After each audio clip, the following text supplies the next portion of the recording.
empezar. Bueno, chicos, vamos a tratar de hacer un poquito de silencio para ir comenzando con la clase. Ante todo, buenos días. Yo soy la doctora Claudia Caldiz, algunos seguramente me conocen porque puede ser que sean alumnos en el seminario. Conmigo van a ver durante el día de hoy y el próximo lunes propiedades de la sangre y cascada de coagulación. En el día de hoy vamos a ver fundamentalmente generalidades de la sangre, tipos celulares que la componen, y la semana próxima vamos a ver todo lo que es mecanismos de coagulación, sistemas anticoagulantes fisiológicos y farmacológicos, y si llegamos también algo de hemopoiesis. Bueno, vamos a comenzar entonces definiendo. ¿Se escucha? ¿Sí? ¿Todo se escucha? Bien, vamos a comenzar entonces definiendo un poquitito lo que es la sangre.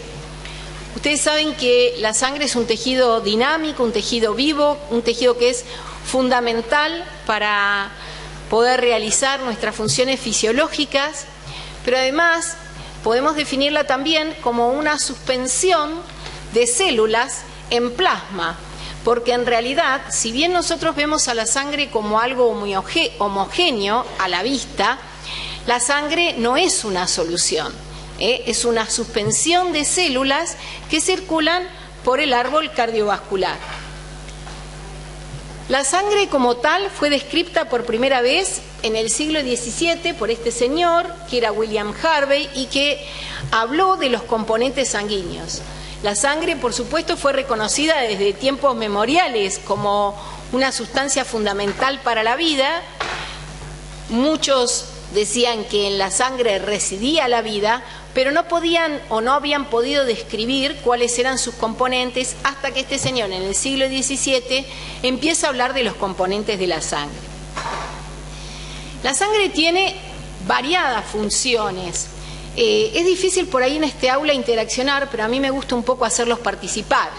¿Qué funciones se les ocurre que tienen? Hablen fuerte, así sale en la grabación también. Transporte de sustancias, muy bien. No sé si están en orden, pero la sangre tiene función nutritiva y esta función nutritiva tiene relación con el transporte de sustancias, porque, por supuesto, va a transportar nutrientes que van a ser importantes para sostener a los tejidos, ¿sí? Por ejemplo, glucosa también va a transportar, ¿qué cosa fundamental para los tejidos? Oxígeno, bien.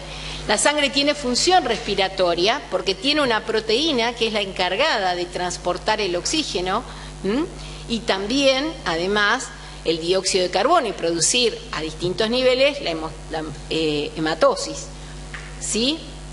También tiene función excretora porque muchos de los desechos del organismo van a ser liberados a sangre y van a ser transportados a distintos órganos para su eliminación, ¿sí? Por ejemplo, el amonio, urea, bilirrubina, etcétera.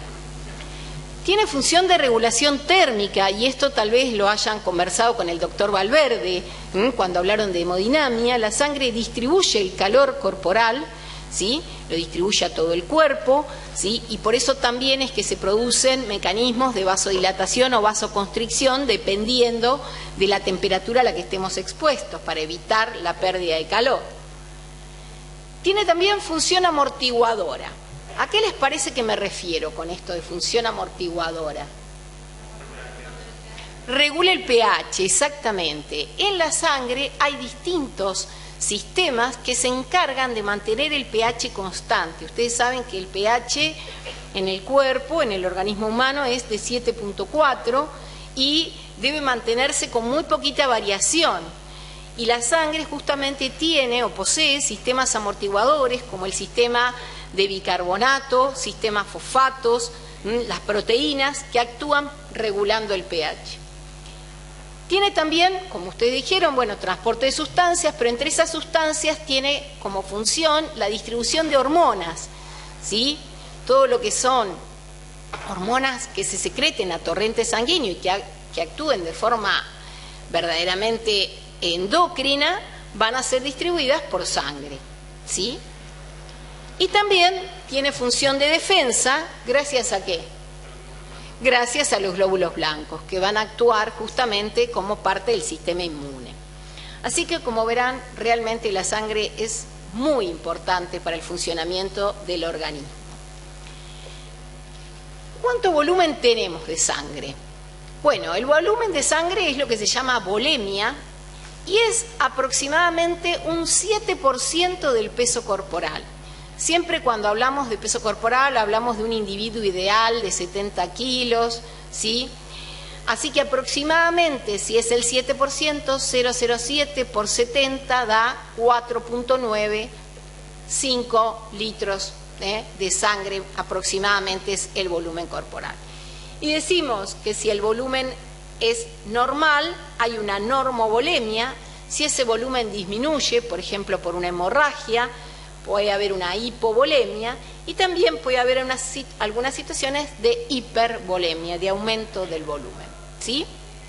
Estos términos se los puse para que se vayan familiarizando, pues son términos que vamos a utilizar a lo largo de la cursada y que ustedes después como médicos van a utilizar a lo largo de toda su trayectoria profesional.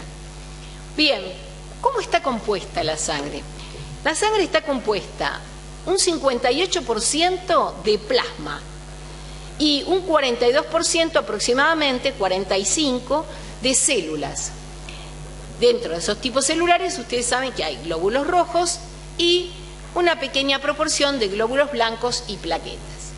Esto lo podemos ver así si nosotros hacemos un proceso de centrifugación de la sangre que se los voy a explicar un poquitito más adelante. Como les decía, la sangre entera entonces está compuesta por plasma y por los elementos figurados o las células.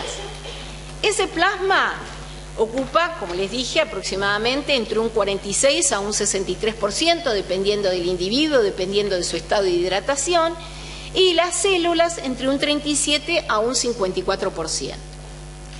El plasma fundamentalmente está compuesto por agua, proteínas y otros solutos, y ahora vamos a ver en detalle la composición en la próxima diapositiva. Y las células, como ya dijimos, glóbulos rojos, plaquetas y glóbulos blancos. Esta es la composición del plasma. El plasma está compuesto por agua en un 92%.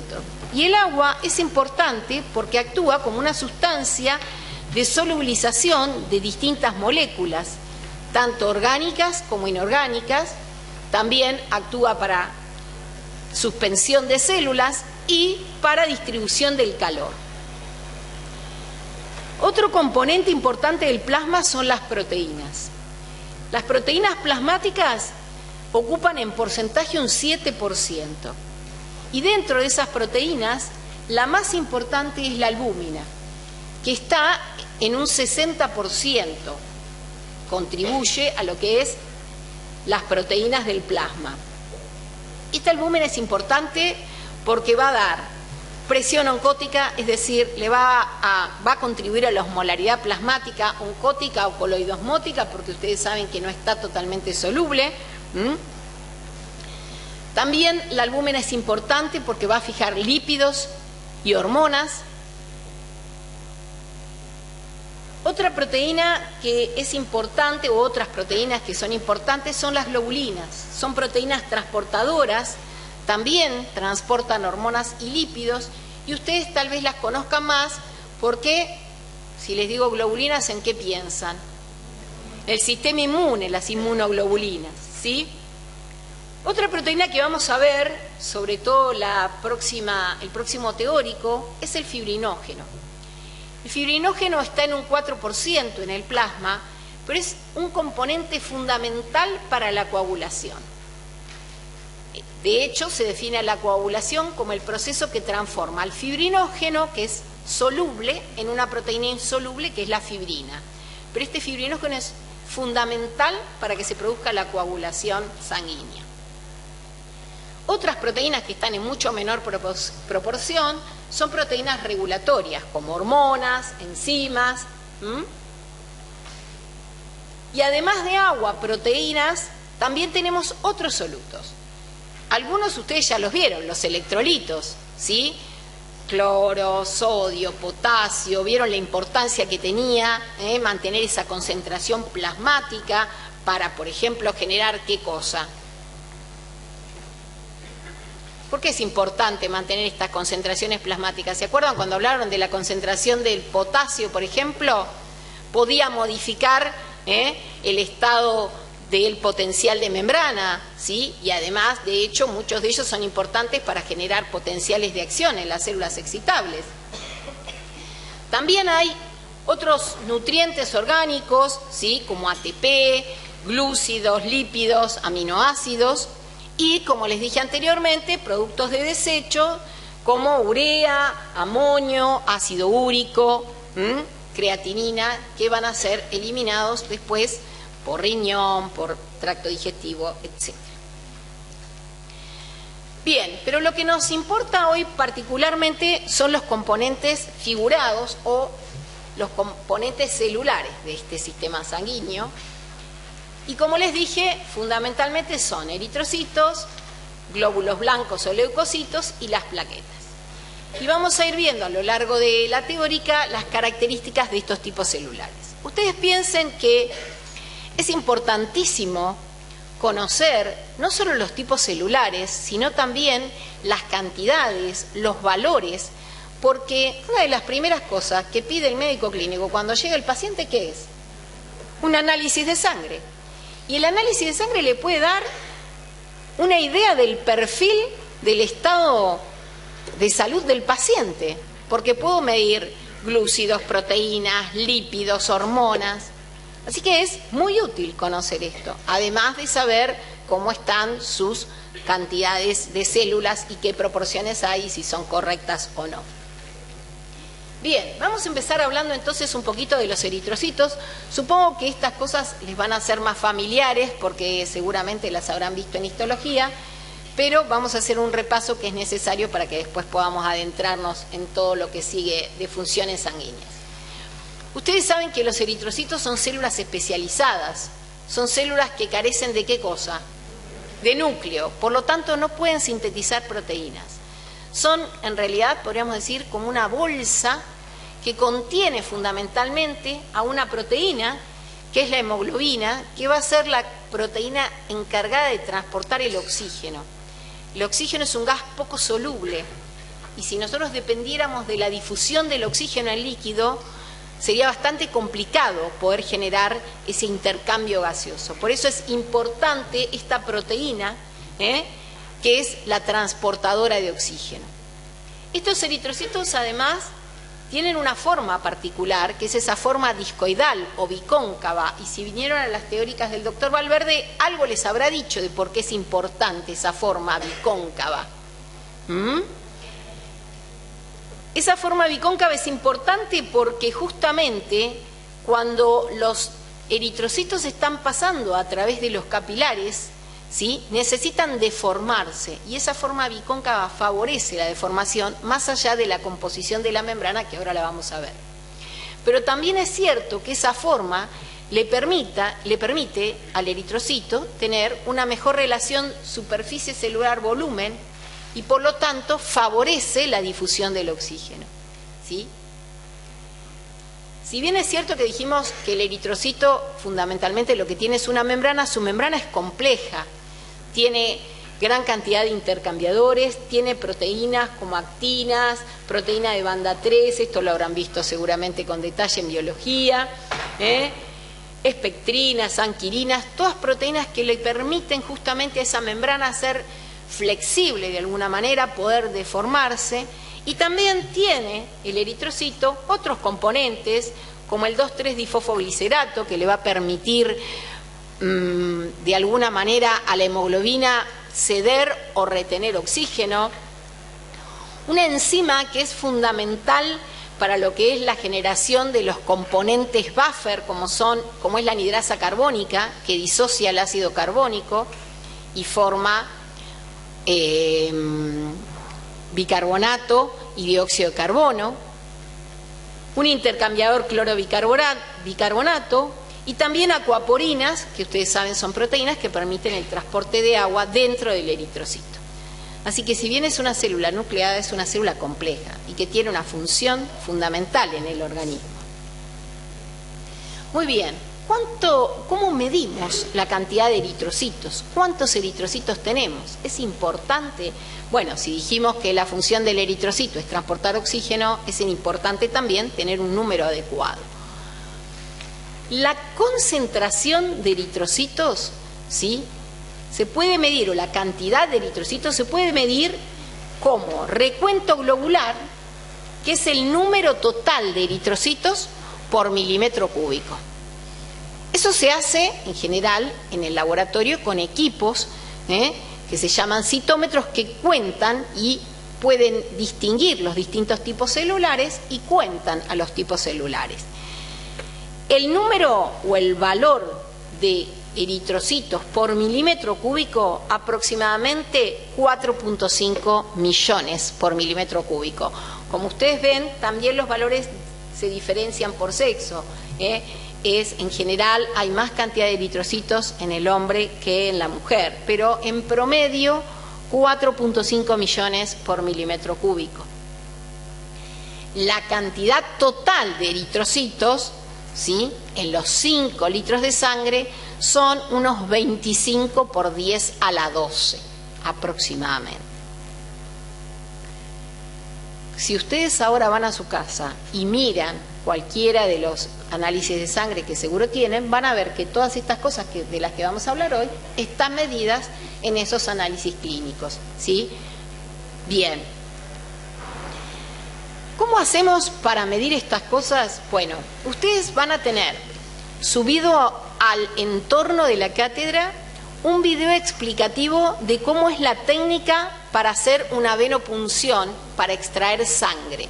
Y les recomiendo que lo lean y que lo miren al video, que lo lean, no, que lo miren, porque en el trabajo práctico, por una cuestión de tiempo, no vamos a explicar esto, sino que lo vamos a dar por sabido. Por eso les recomiendo que entren al entorno y que vean todo este video explicativo de cómo se hace una extracción de sangre. Una vez que la sangre se extrae en el laboratorio, en general los técnicos ya conocen por código, cada tubo tiene un color. No sé si vieron alguna vez que hay tubitos con tapas de distintos colores, hay verde, hay violeta, hay roja y azul, y cada uno tiene un código. Algunos tienen algún anticoagulante específico, otros no, pero algunos de los tubos lo que se hace es, se centrifugan, se llevan, ¿sí?, a una máquina centrífuga que lo que hace es dividir por peso, generar una fuerza y divide esto por peso. Entonces el plasma, como les había mostrado en la diapositiva anterior, queda en la parte superior y las células en la parte inferior, ¿sí? Y de esta forma puedo medir, por ejemplo, algo que tal vez han escuchado nombrar, que es el hematocrito. En realidad, para el hematocrito se usan unos tubos especiales, que son unos capilares que vienen graduados. ¿Pero qué es el hematocrito? Es esto que está definido acá. Es el porcentaje del volumen total de sangre que está ocupado por células. Y aproximadamente ese porcentaje es de un 47 a 48%. También dependiendo del estado del paciente, dependiendo del sexo, ¿sí?, dependiendo del estado de hidratación, pero en general el hematocrito es entre 45 a 48, 49%. Obviamente que para hacer esto, perdón porque no lo aclaré, la sangre tiene que estar anticoagulada. Le vamos a poner alguna sustancia que impida que la sangre coagule para poder hacer realizar estas técnicas. Pero entonces, además del recuento globular, otro valor importante es el hematocrito. Porcentaje, ahora no es cantidad, ahora miro en porcentaje, en un volumen dado de sangre, cuánto ocupan los eritrocitos. ¿Sí? Como les dije, bueno, de estas células la mayor parte son glóbulos rojos y los valores normales de hematocrito están puestos acá en pantalla. Fíjense, para hombre de 47 a 49, en la mujer es un poco menor, de 38 a 45. En embarazadas también hay una disminución porque en general aumenta el volumen plasmático porque puede haber retención de líquido. Entonces, disminuye el hematocrito, y esto es fisiológico, no es por ninguna alteración, y también el hematocrito es menor en niños.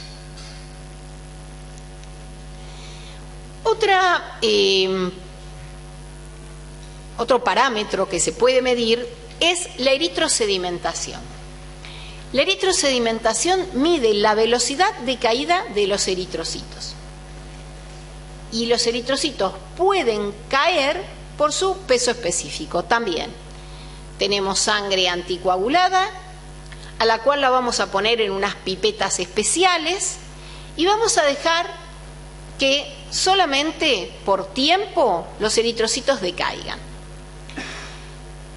La eritrosedimentación se produce por diferentes causas, pero en general lo que se dice es que, voy a pasar un poquitito, los eritrocitos cuando caen forman este efecto de pilas de monedas o efecto rouleau.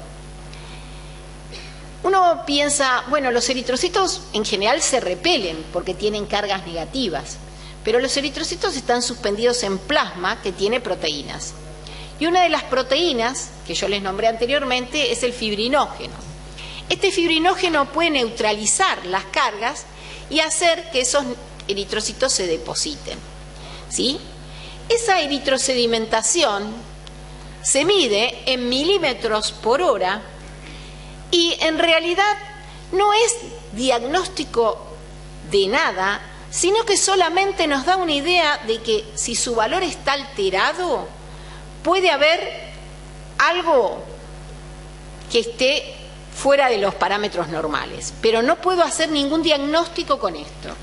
Solamente decir, bueno, puede haber un estado inflamatorio, puede haber una infección, pero después tendré que ir a hacer algo más específico para diagnosticar. No es diagnóstica la eritrosedimentación, pero sí se mide, y ya les digo, los valores normales están entre 0 a 6, pero en alguna bibliografía pueden dar un rango mayor porque ya es bastante inespecífica la eritrosedimentación.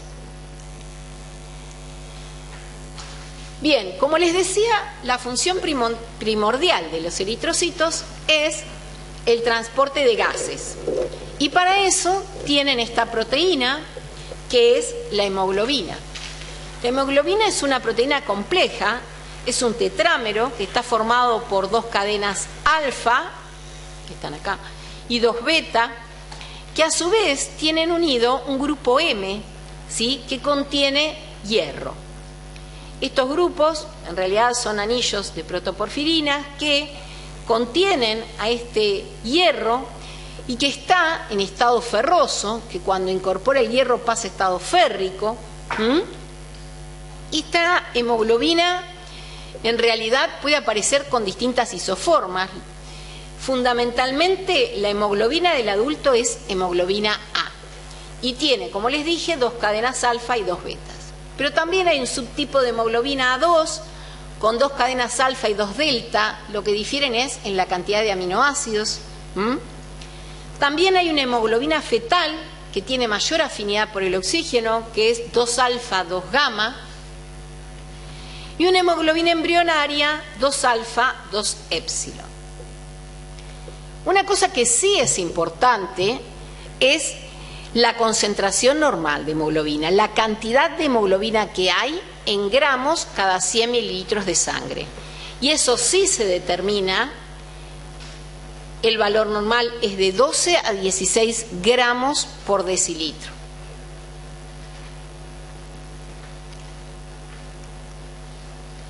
La síntesis de hemoglobina se da a nivel celular a partir de glicina y succinil-CoA por una serie de pasos en los cuales intervienen gran cantidad de enzimas. No lo tienen que aprender ahora, pero a la larga lo van a tener que saber, ¿sí?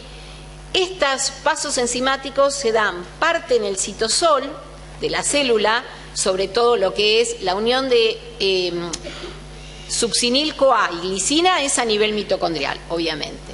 Esto a través de la porfobilinógeno sintasa genera esta sustancia que es el porfobilinógeno, que en el citosol a través de una enzima sintasa forma el uroporfirinógeno que se carboxila y entra nuevamente a la mitocondria para formar, a través de distintas reacciones, la porfirina o grupo M que contiene el hierro. Así como hay distintos tipos de hemoglobinas que son normales, como la fetal, la embrionaria, puede haber también algunas hemoglobinas anormales. Y estas hemoglobinas anormales dan dos patologías que son bastante características, como son las talasemias y las porfirias. En las talasemias lo que hay es un gen defectuoso para la síntesis de globinas. Por lo tanto, esas proteínas que contenían el grupo M van a estar alteradas. Y en las porfirias lo que hay es un defecto en estos pasos que les mostré de síntesis del grupo hemo. Son dos mecanismos distintos, pero en definitiva los dos lo que hacen es alterar la síntesis de la hemoglobina. También hay hemoglobinas anormales en esto que es la anemia falciforme o drepanocítica. En la anemia falciforme hay una mutación en las cadenas B y cambian un aminoácido, es ácido glutámico, lo cambian por valina y se forma esta hemoglobina que se llama hemoglobina S. Pero esta hemoglobina S tiene la característica que cuando llega a los sitios de capilarización, donde hay baja presión de oxígeno, produce una deformación del eritrocito. Y los eritrocitos ahora toman esta forma semilunar, ¿sí? Y esto genera consecuencias graves, ¿por qué? Porque si ustedes vinieron a la teórica de hemodinamia, Carlos les habrá dicho que cuando se bifurcan, ¿sí?, los capilares, los eritrocitos justamente se deforman, pueden ser distribuidos correctamente. Bueno, cuando los eritrocitos toman esta forma semilunar, se agolpan en esas bifurcaciones, taponan la bifurcación, no pasan correctamente y producen situaciones de falta de oxigenación, hipoxias, dolor. Esto ahora se está tratando con algunos derivados de óxido nítrico que lo que producen es, aparentemente, hacen que no se deforme la hemoglobina, pero además, justamente como hay óxido nítrico, hay vasodilatación y eso ayuda a que estos eritrocitos deformados puedan pasar y de esta manera paliar un poquitito todos los mecanismos que están alterados. Cuando hay falta de transporte de oxígeno, hablamos de anemia. Si bien es cierto que ustedes no van a ver patologías, pues nosotros vemos fisiología, es decir, funcionamiento normal, es bueno que conozcan qué puede suceder cuando hay algunas alteraciones. Hablamos de anemia cuando la sangre posee una capacidad disminuida en cuanto a lo que es el transporte de oxígeno o una capacidad menor a la normal de transporte de oxígeno. Y estas anemias pueden ser de distinto tipo. La primera causa puede ser una hemorragia, ¿sí? Pérdida masiva, un shock hemorrágico, pérdida masiva de sangre, disminución en el transporte de oxígeno porque tengo menos cantidad de sangre. Puede ser hemolítica, puede ser que haya destrucción de estos eritrocitos por distintas circunstancias y por lo tanto tengo también menor capacidad de transporte. Puede ser aplásica. Acá no es que hay eritrocitos que se forman y se destruyen, sino que no hay formación de eritrocitos. En algunas enfermedades de tipo de médula ósea hay aplasia, falta de formación de células de la línea roja. Puede ser también por deficiencia de hierro, ¿sí? Dietas pobres en hierro, mala absorción, los vamos a ver ahora un poquitito más detalle. Y pueden ser, como ya les dije, perniciosas, porfirias o talasemias. Entonces, cuando hay insuficiencia de eritrocitos, puede ser por hemorragia, por una anemia hemolítica o aplásica, ¿sí? Pérdida crónica de sangre, hemolítica, ruptura de los eritrocitos y aplásica, inhibición de la médula ósea o destrucción. Cuando hay disminución del contenido de hemoglobina, puede ser o por deficiencia de hierro, secundaria a la hemorragia, o porque hay falta de ingesta de hierro en la dieta. Ahora con esto de que están tan de moda las dietas vegetarianas, hay que tener también cuidado con el balance y la ingesta de hierro, porque pueden algunas dietas vegetarianas severas conducir a anemias. Y también puede ser por mala absorción. Por ejemplo, es muy común que haya anemias en algunas situaciones de mala absorción, como puede ser los celíacos, perdón, se me había ido la palabra, donde hay falta o alteración de las vellosidades intestinales, el hierro se absorbe a nivel intestinal y estos individuos pueden también tener falencia en la absorción y por lo tanto anemia.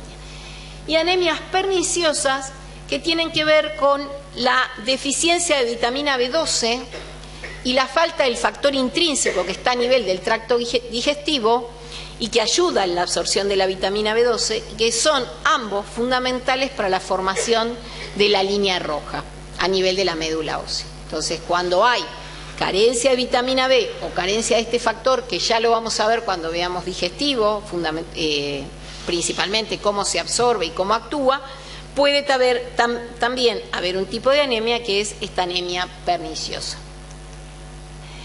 ¿Qué sucede con los glóbulos rojos? Bueno, los glóbulos rojos tienen una vida media bastante larga a comparación de lo que son los glóbulos blancos. Aproximadamente viven 120 días en el torrente sanguíneo y luego son degradados, ¿sí? Cuando estos glóbulos empiezan a deformarse, empiezan a tener alteraciones en su membrana, los mecanismos de alerta llaman a los macrófagos que los fagocitan. Puede haber también hemólisis intravascular y allí la hemoglobina que se libera desde el glóbulo rojo es fijada a una proteína que se llama aptoglobina. Y en realidad hay reaprovechamiento, por decirlo de alguna manera, de los componentes de estos glóbulos rojos. La hemoglobina recicla. A nivel del vaso, que es donde se produce la degradación de estos glóbulos rojos, la globina puede ser degradada a aminoácidos y puede pasar al torrente circulatorio donde se reusa para la síntesis de nuevas proteínas. Y el grupo M puede ceder el hierro, que a nivel de circulatorio es unido a una transferrina, una proteína transportadora, y la biliverdina, que es el componente, otro componente del grupo hemo, se transforma en bilirrubina, que va a ser degradada a nivel hepático, parte por esta enzima que es la glucuronosiltransferasa, y parte va a ser excretada por una serie de procesos que se dan a nivel del intestino y a nivel del riñón. Los productos de degradación de la bilirrubina son los que le dan coloración tanto a la orina como a las heces, ¿sí? En el riñón se libera como urobilina y a nivel de lo que es el intestino delgado, intestino grueso, como estercobilina. También el hierro que está transportado por transferrina va a ser reutilizado a nivel de la médula ósea junto con la vitamina B12 que les nombré anteriormente y a través de la enzima eritropoyetina para volver a formar células de la línea roja. Así que, como verán, la degradación y la utilización de la hemoglobina es un mecanismo complejo. Bien, yo les dije qué podemos medir y dijimos, bueno, podemos medir hematocrito, podemos medir cantidad de hemoglobina, pero conociendo estos dos valores podemos también calcular estos índices hematimétricos, que son muy utilizados en la clínica y que son tres. El primero es el volumen corpuscular medio. Este volumen corpuscular medio habla justamente de cómo es el tamaño del eritrocito, el tamaño promedio de un eritrocito. Y se calcula dividiendo el hematocrito multiplicado por 10 sobre los millones de glóbulos rojos. Los millones de glóbulos rojos totales los conocemos el hematocrito, podemos calcular volumen corpuscular medio, siempre en micrómetros cúbicos, porque estamos hablando de volumen. Aproximadamente un eritrocito normal tiene un volumen de 87 micrómetros cúbicos, entre 87 y 90 micrómetros cúbicos. Y hablamos así de una normocitosis. Ese es el volumen normal. Si fuera más pequeño, hablamos de microcitosis, y si es mayor, una macrocitosis.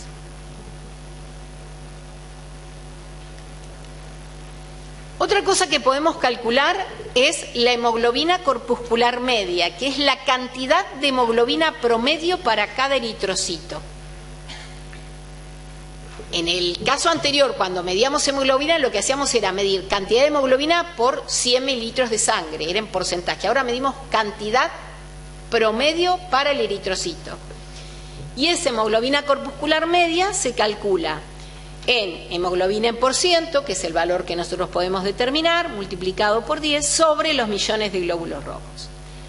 Ese valor aproximadamente da 29 más menos 2 picogramos. Es decir, que la cantidad de hemoglobina promedio para cada eritrocito es de aproximadamente 29 picogramos. Esto es cantidad.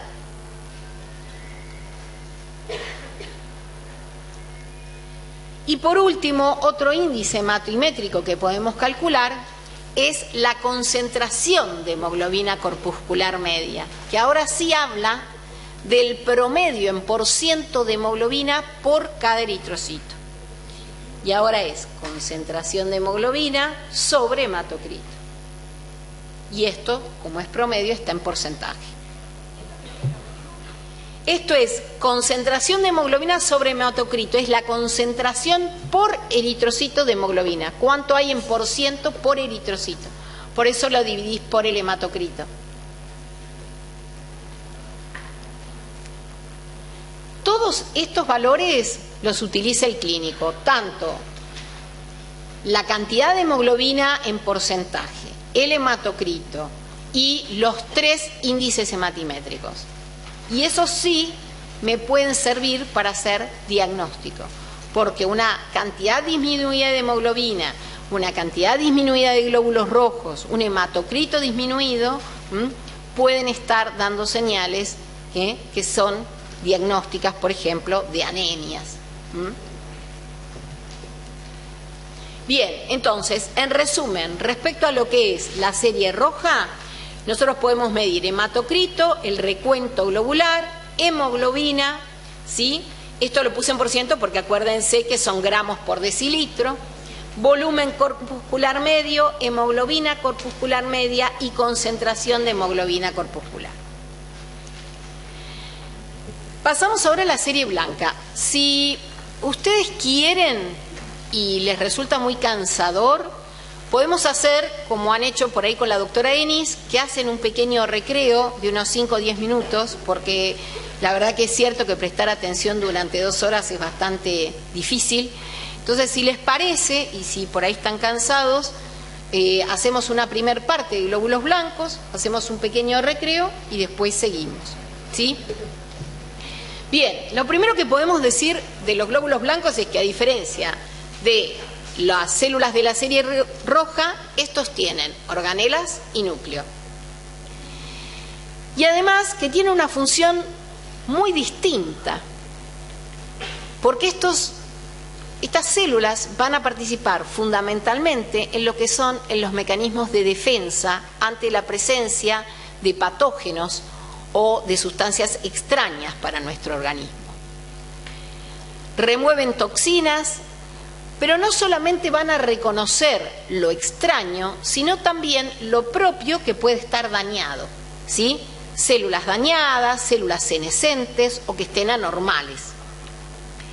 Y otra característica que tienen estos tipos celulares es que no hay gran cantidad en el sistema circulatorio, sino que pueden estar en otros órganos, o en el intersticio, o en órganos linfoides, como por ejemplo en los ganglios, ¿no es cierto? Y que de acuerdo al requerimiento pueden movilizarse.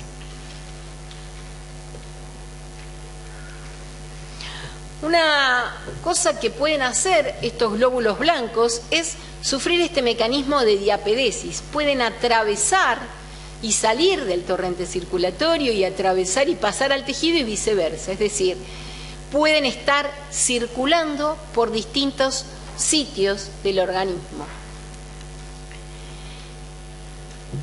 Esto tal vez ustedes lo saben más que yo porque lo vieron hace relativamente poquito, y si no, hacemos un repaso todos juntos. Bueno, los glóbulos blancos, como ustedes saben, se clasifican en general basándose en lo que es la presencia de gránulos al microscopio óptico. Y por lo tanto podemos hacer una primera división, que es: los que tienen gránulos se llaman granulocitos y los que carecen de gránulos son agranulocitos. Dentro de los granulocitos tenemos basófilos, eosinófilos y neutrófilos. Y dentro de los agranulocitos tenemos los linfocitos y los monocitos, ¿sí? Vamos a ir viendo uno a uno, y es importante que ustedes vayan incorporando las características de estos tipos celulares y que las tengan presentes, porque en la unidad siguiente vamos a ver inmunidad y estos tipos celulares van a jugar un papel preponderante. De los glóbulos blancos, el 50 al 70% son neutrófilos. Son granulocitos, ¿sí? Son característicos porque tienen este núcleo trilobado, que se ve perfectamente al microscopio óptico, y tienen gránulos que fundamentalmente van a tener enzimas bactericidas. Una enzima muy característica de los neutrófilos es la peroxidasa. Muchas de estas células van a generar o van a sintetizar especies reactivas del oxígeno, que son las sustancias que utilizan para poder destruir a los patógenos. Como les dije, tienen este núcleo segmentado. Son los neutrófilos los primeros en llegar al sitio donde se produce daño y son fundamentalmente especializados en la digestión de bacterias. Su vida media en sangre es relativamente corta, 10 horas, aunque si los comparamos con otros tipos de la línea blanca es larga, porque van a ver que hay otros que duran minutos. Y en tejido pueden vivir de 4 a 5 días. Y tienen alta movilidad, pueden atravesar por diapedesis, como les dije, y pueden moverse a distintos sitios. Y además tienen también en su citosol una proteína, que es una proteína bactericida, que es la defensina.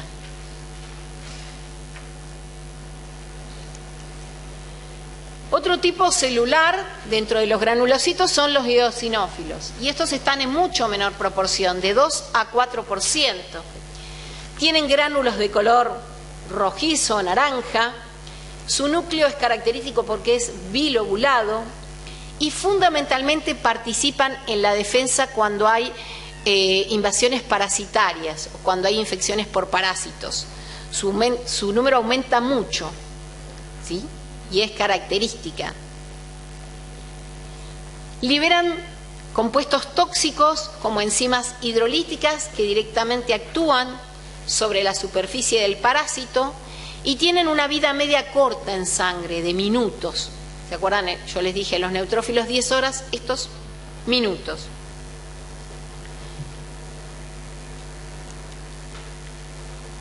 Y por último tenemos a los basófilos, que tienen gránulos de color azul, como su nombre lo indica, y liberan sustancias inflamatorias o que participan en procesos inflamatorios, como son histamina, que es un vasodilatador, y heparina, que es un anticoagulante.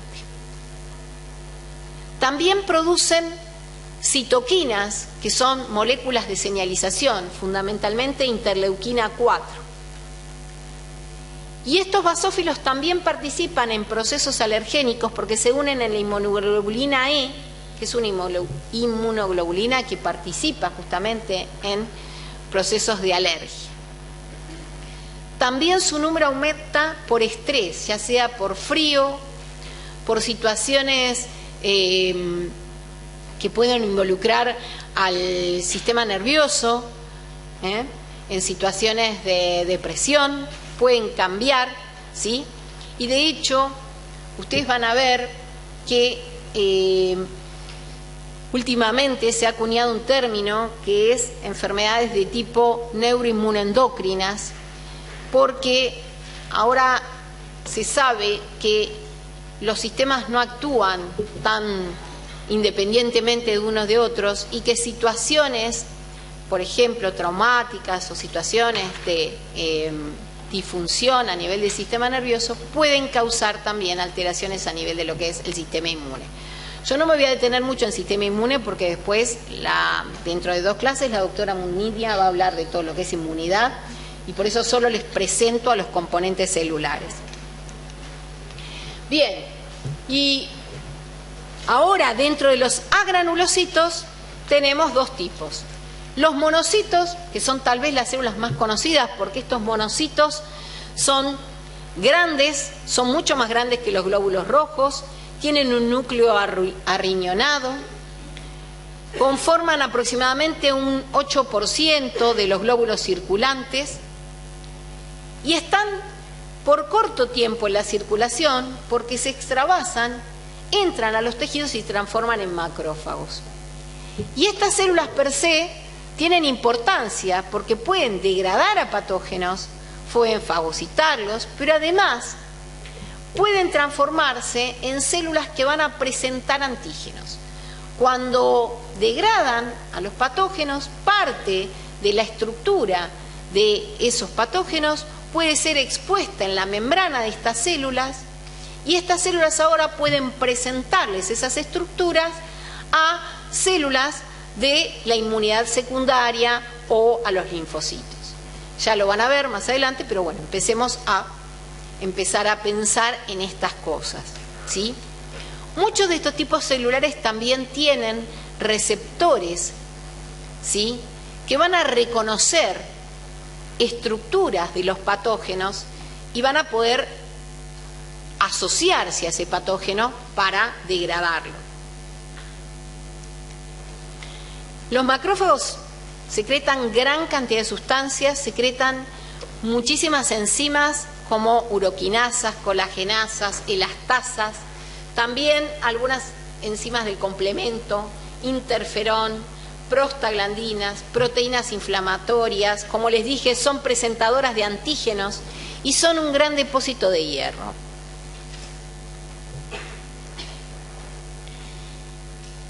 Todos estos tipos celulares utilizan distintas vías de destrucción. Algunas se las nombré, les dije, los neutrófilos, por ejemplo, utilizan vías de destrucción que son dependientes de oxígeno, ¿sí? Tienen, por ejemplo, una enzima que se denomina NOx o NADPH oxidasa, que lo que hace es reducir al oxígeno formando superóxido, y esas especies del oxígeno, el superóxido, el agua oxigenada, los hidroxilos, son dañinas, son tóxicas y de esa forma eliminan a los patógenos. También hay vías independientes de oxígeno que están mediadas fundamentalmente por enzimas, ¿sí? Les dije, en algunos gránulos, como son los gránulos azurófilos, hay lisosimas, elastasas, mieloperoxidasas, y en otros gránulos más inespecíficos hay citocromos, colagenasa, lactoferrina. Y de esa forma pueden degradar al patógeno. Pero también hay otro tipo celular importante, que también son agranulocitos, y que son los linfocitos, y que en porciento le siguen a los neutrófilos. Hay un 20 a un 30% de estos linfocitos. Y también están en un continuo recircular desde la sangre a los tejidos. Una mínima parte está circulante y hay 3 clases. Linfocitos T, que participan, como ustedes sabrán, en la inmunidad celular y que son sintetizados en el timo. ¿Se acuerdan dónde está el timo? Bien, a nivel del cuello, por debajo de la tiroides. Perfecto. Hay 3 clases, entonces: linfocitos T, inmunidad celular; linfocitos B, que participan en la inmunidad humoral, que son los que van a sintetizar, ¿sí?, a los anticuerpos, y que en nosotros son formados en la médula ósea. En realidad, esos linfocitos B se llaman así porque en las aves se forman en la bolsa de Fabricio, que está cerca de la cloaca. Esto voy a permitirme una licencia porque como soy bióloga, las aves no tienen separado lo que es vejiga y tracto digestivo con ano, sino que tiene lo que se llama una cloaca, y ahí cerca está la bolsa de Fabricio Y es allí donde se producen los linfocitos B. Ustedes no tienen por qué saber esto, solo se los explico de dónde sale el nombre, pero en nosotros los linfocitos B se forman a partir de la médula ósea. ¿Alguna duda o pregunta o algo para comentar? Comentémoslo entre todos porque son muchos. Bien, y hay otro tipo celular que son estos linfocitos natural killers o asesinos naturales, que se encargan fundamentalmente de proporcionar una inmunidad que es generalizada. Reconocen fundamentalmente células propias que están alteradas, células tumorales, algunas células infectadas por virus, y estos natural killers lo que hacen es se activan, se unen a las células que pueden estar afectadas, generan poros y a través de esos poros podemos decir que inyectan enzimas que producen la degradación y además se va a producir un shock osmótico producto de esa generación de poros y así matan a las células que puedan estar dañadas. Hay algo que es importante que sepan, porque esto es lo que va a aparecer fundamentalmente en los análisis de sangre. Aparece lo que se llama la fórmula leucocitaria. Y esa fórmula leucocitaria puede verse de forma relativa o de forma absoluta. La forma absoluta indica el número real de células.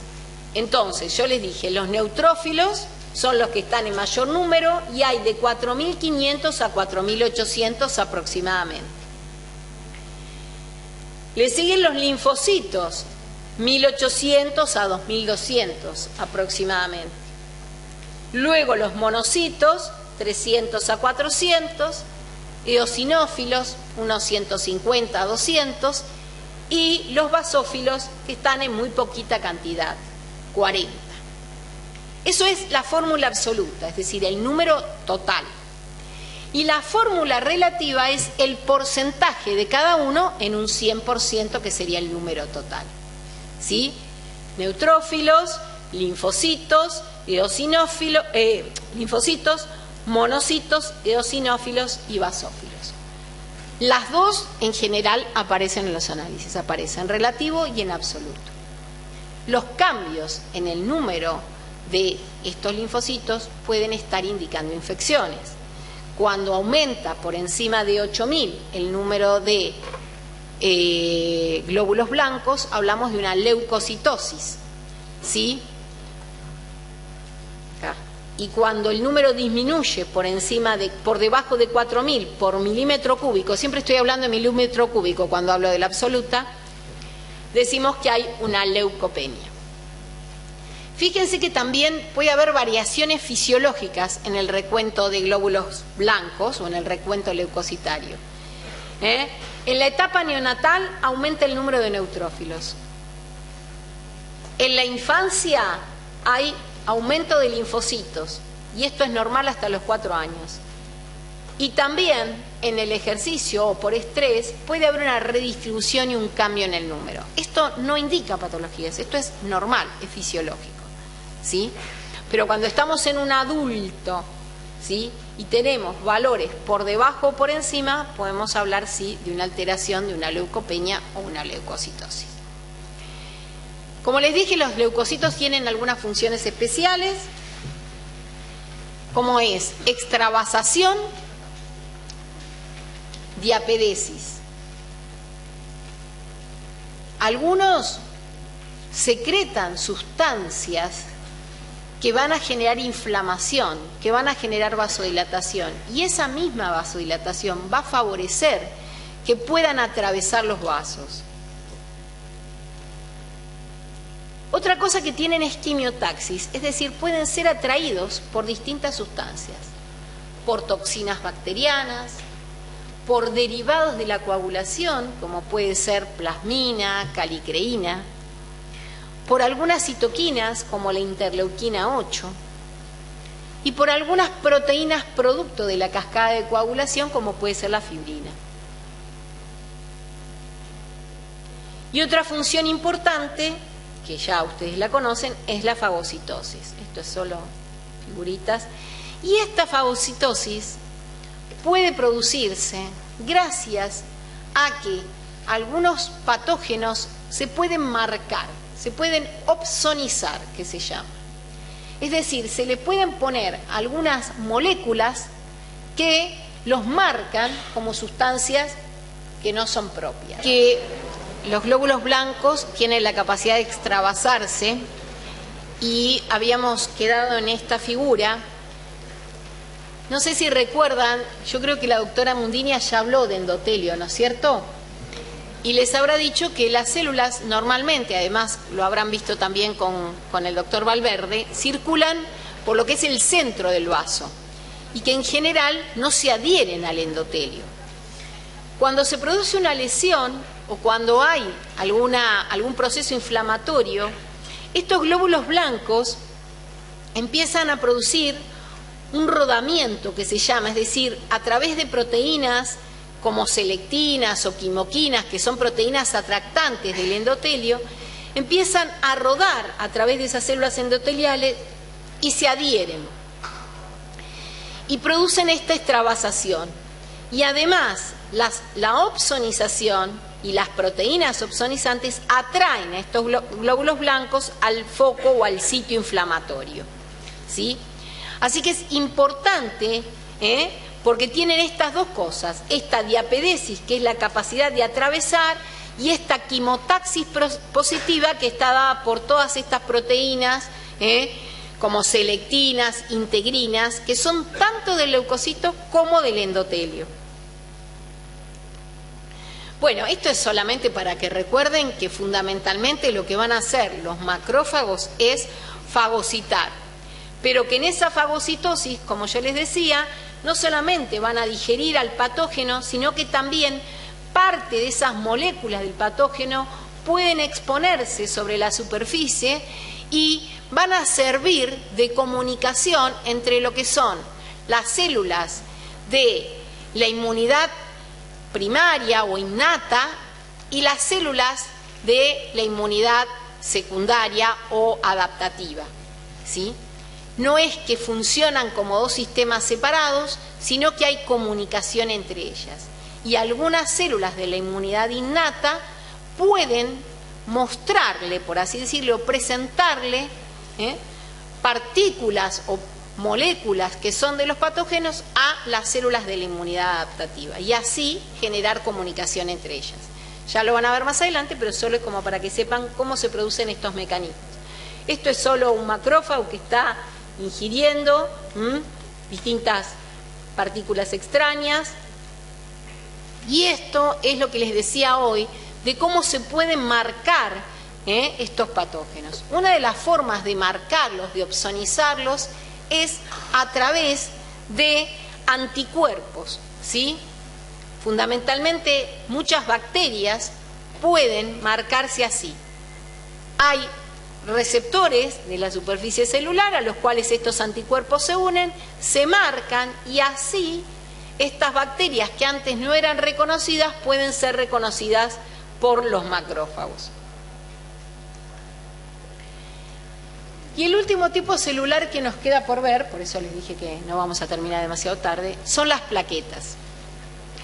Las plaquetas fueron el último elemento sanguíneo en ser descubierto y fueron descubiertas después de que se describió a la sangre como tal. Fueron descubiertas por Giulio Visorero en el siglo XIX recién.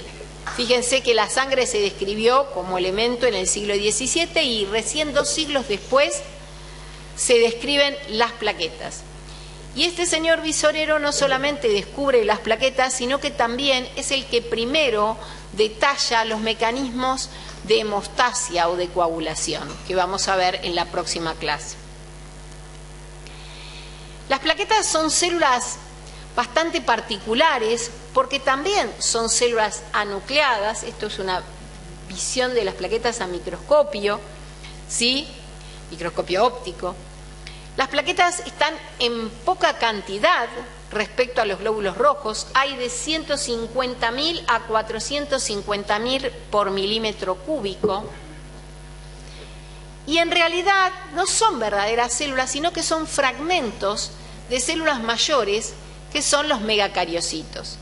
Esas células son nucleadas y luego se fragmentan y dan estos pequeños porciones, podríamos decir así, celulares, que son las plaquetas, pero que son fundamentales para el mecanismo de la coagulación.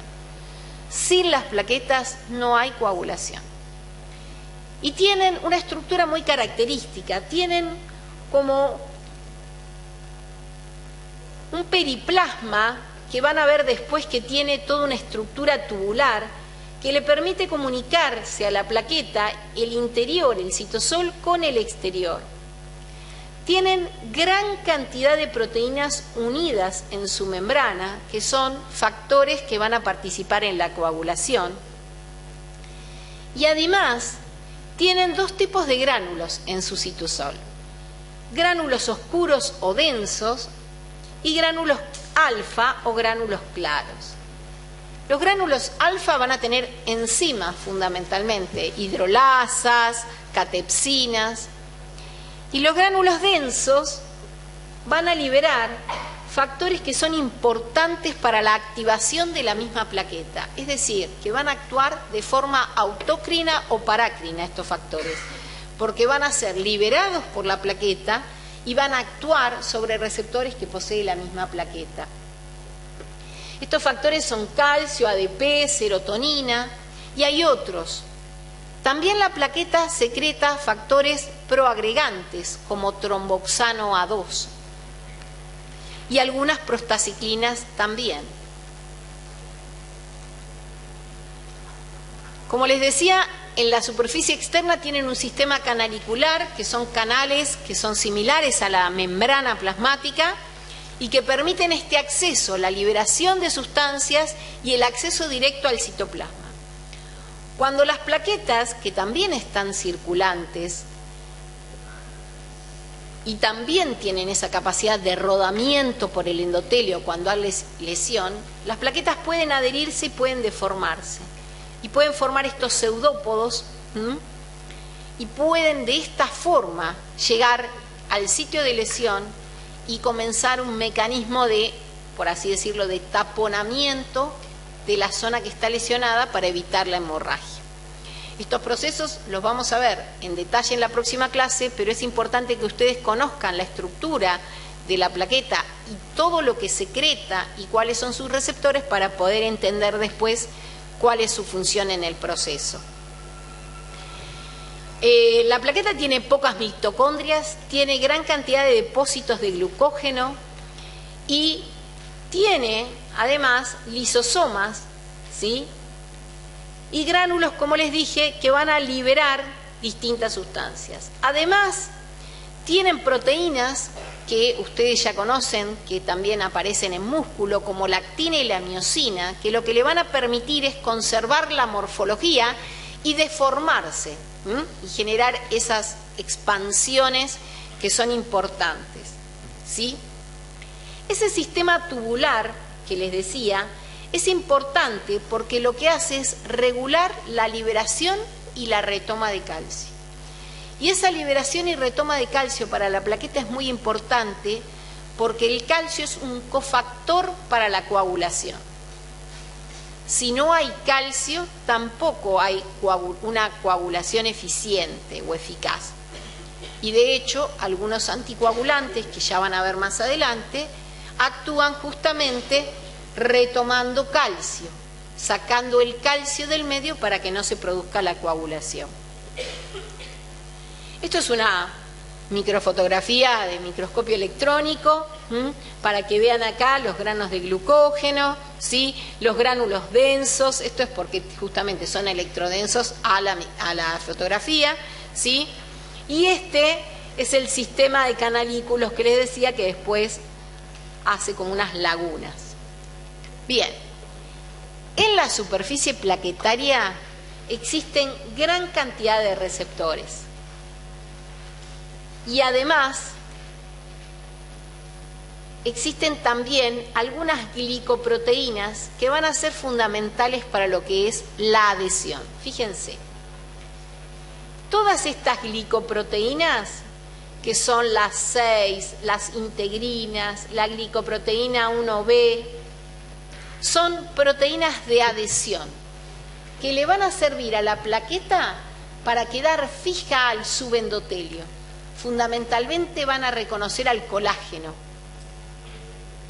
Y también van a reconocer a un factor que es liberado por la superficie plaquetaria o liberado por la plaqueta, pero que también está circulante, que es este factor de von Willebrand, que es un factor de adhesión.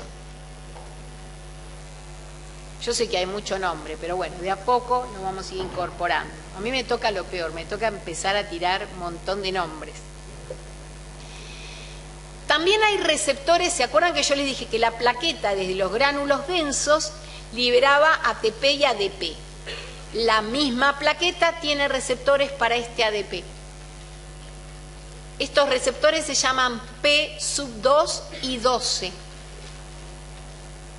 y son receptores de ADP.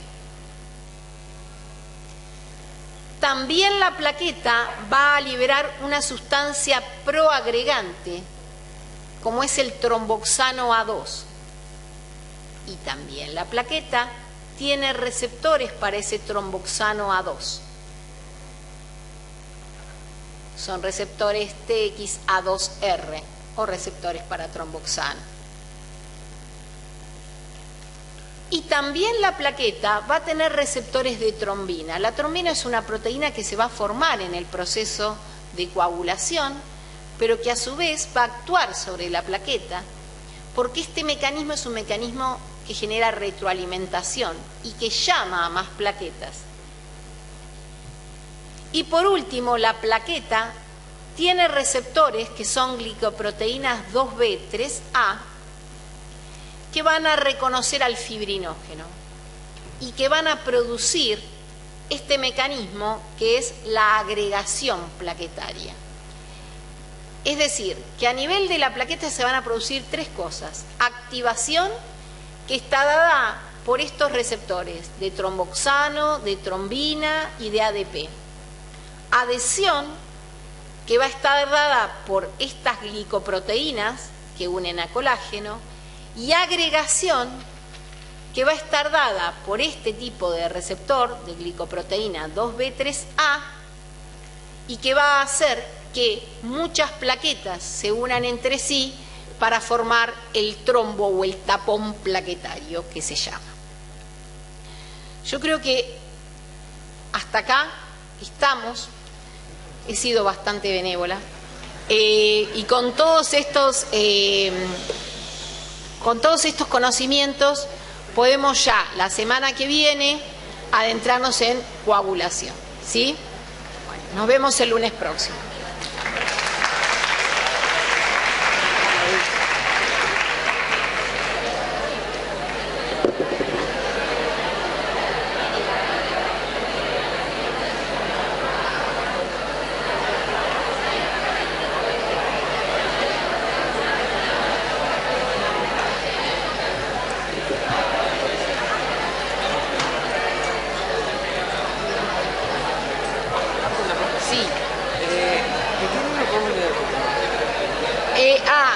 Chicos, una cosa para todos, porque así lo hago público. Muchos me preguntan de qué libro pueden leer el tema. Bueno, yo voy a empezar al revés. Yo les aconsejo que no empiecen leyendo de Cingolani, no porque esté mal, sino porque está complejo. Y esta coagulación, sobre todo, está difícil de entender. Toda la parte de componentes sanguíneos está bien en cualquier libro. Pero la parte de coagulación en el Cingolani está compleja. Entonces les aconsejo no leerlo de ahí, por lo menos no por primera vez. Los libros que nosotros aconsejamos para leer Cascada de Coagulación son el Boron, en castellano, y el Silverton, que es donde está más claro. Pero además les vamos a subir al entorno un trabajo científico que está en castellano, porque hay algunas cuestiones que son más modernas y que no están en los libros, que yo se las voy a explicar en la teórica, pero que no están en los libros. Entonces, para que todos los que no pueden venir al teórico la tengan, están en ese apunte que es obligatorio que lean para ir al trabajo práctico. ¿Está? Pero con la teórica y con lo que está en la bibliografía, ya les digo, no es que en Singolani esté mal, está complejo para empezarlo a leer de ahí. ¿Está? Todo lo demás, características de sangre de cualquier parte. Muchas gracias.